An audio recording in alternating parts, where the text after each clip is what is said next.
प्राचीन समय में एक गांव में एक साहूकार रहता था। साहूकार बहुत संत सेवी और सत्संगी था। घर पर अक्सर साधु संतों का आवागमन लगा रहता था। श्रद्धा अनुसार साहूकार उनकी सेवा और ठहरने का प्रबंध भी अपने घर में करता था। उसके पास कोई कमी तो थी नहीं। प्रभु के दिए इस धन धान्य नौकर चाकर से भरपूर जीवन में वह आसक्त बिल्कुल नहीं था। उसका विचार था कि पूर्व जन्मों के अच्छे कर्मों का फल उसे प्राप्त हुआ है, इसलिए हमेशा परमार्थ और परोपकार के लिए धन खर्च करता था। सेठ की एक लड़की थी। ये लड़की भी श्रेष्ठ विचार रखने वाली थी। युवा होने पर इसका विवाह एक समर्थ परिवार में हुआ। वह परिवार यद्यपि धन धान्य से भरपूर था पर सत्संग प्रिय नहीं था। एक दिन वह साहूकार की बेटी अपने ससुराल में सास के साथ बैठी थी कि बाहर से किसी एक फकीर ने आवाज लगाई कि देवी, कुछ खाने को मिलेगा। सास ने लड़की से कहा, तू जाकर फकीर से कहा कि यहाँ कुछ नहीं है। लड़की ने सास की आज्ञा मानकर बाहर आकर फकीर से कहा, महाराज यहाँ कुछ नहीं है। फकीर ने बड़े प्रेम से पूछा, बेटी फिर तुम लोग क्या खाते हो? लड़की ने उत्तर दिया, महाराज हम बासी भोजन खा रहे हैं। फकीर मुस्कुराते हुए पूछने लगा, बेटी जब बासा खत्म हो जाएगा तो फिर क्या खाओगे? लड़की ने विनम्रता से हाथ जोड़कर उत्तर दिया, तो फिर महाराज हम आपकी भांति दरबदर की भीख मांगेंगे। इतना सुनकर साधु तो उचित उत्तर पाकर चला गया, पर अंदर लड़की की सास जो सब बैठी बाहर हो रहा वार्तालाप सुन रही थी, आग बबूला हो उठी। जब लड़की अंदर आई तो उसे डांटते हुए बोली, कमबख्त लड़की, तू अच्छी हमारे कर्मों में पड़ी। सबसे अच्छा खाना पहनना करते हुए भी बाहर हमारा अपयश करती फिर रही है। जरा बता, कब हमने तुझे बासा दिया है खाने को, और तो और फकीर से कह रही है हम भीख मांगेंगे, मनहूस। सास ने अपनी बहू को बड़ा कोसा। लड़की ने अपनी सास को हाथ जोड़कर बोला, माता जी मैंने झूठ नहीं कहा, हम बासा ही तो खा रहे हैं। उद्धरण चिन्ह। इतना सुन सास और लाल पीली हो गई मारे क्रोध के। उसने पूरे घर को थोड़ी देर में अशांति और कलह का रूप बना डाला। शाम को लड़की का ससुर घर आया। अपनी स्त्री को इस प्रकार ठंडे श्वास भरते देख वो हैरान रह गया। नववधू भी डरी सी एक कोने में दुबकी पड़ी थी। मन में सोचा, क्या हो गया है, घर में नीरवता क्यों छा गई है? स्त्री से पूछा तो उसने जले कटे शब्दों में कहा, ये आपकी बहू गली मोहल्लों में स्थान स्थान पर अपयश फैलाती फिर रही है कि हम बासा भोजन खाते हैं, और जब वो खत्म हो जाएगा तो हम दर दर की भीख मांगेंगे।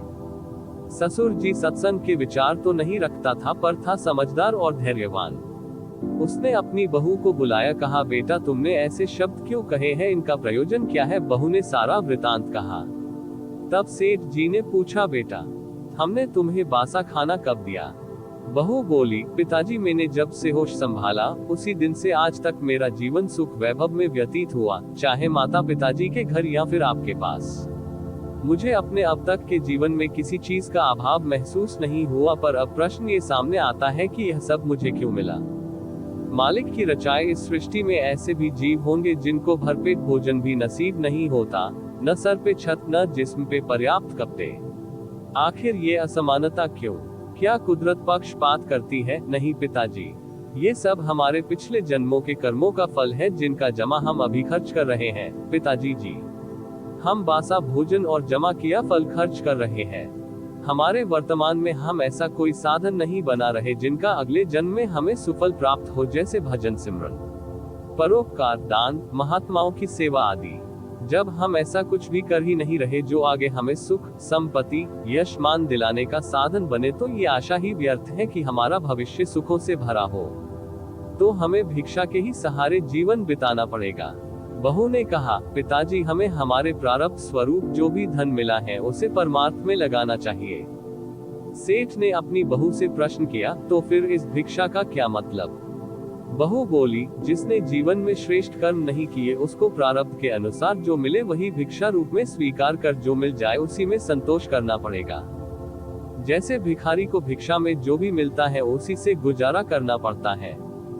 लड़की की बातें सुन सेठ हैरान हो गया। उसने अपनी बहू से पूछा, तुम्हें इतना ज्ञान कहाँ से मिला?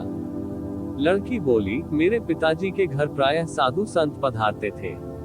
उनके सत्संग और संगत में मेरा पूरा बचपन व्यतीत हुआ है। हरि कीरत साथ संगत है, सिरि कर्मन कै कर्मा।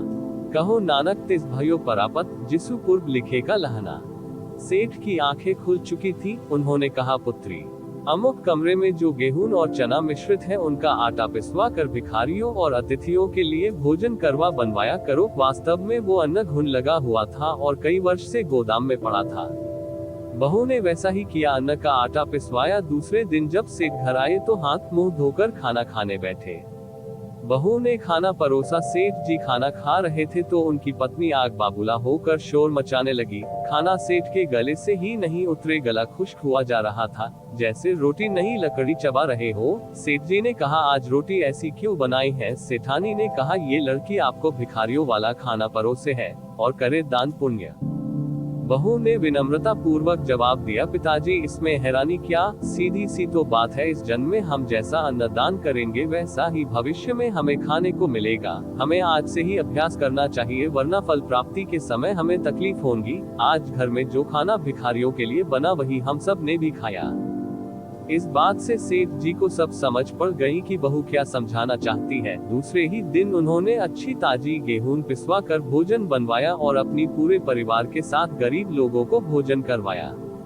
इस प्रकार एक भक्ति परायण और साधु सेविका बहू के संग से सेठ जी भी महात्माओं की शरण में जाने लगे और सद्गति को प्राप्त हुए।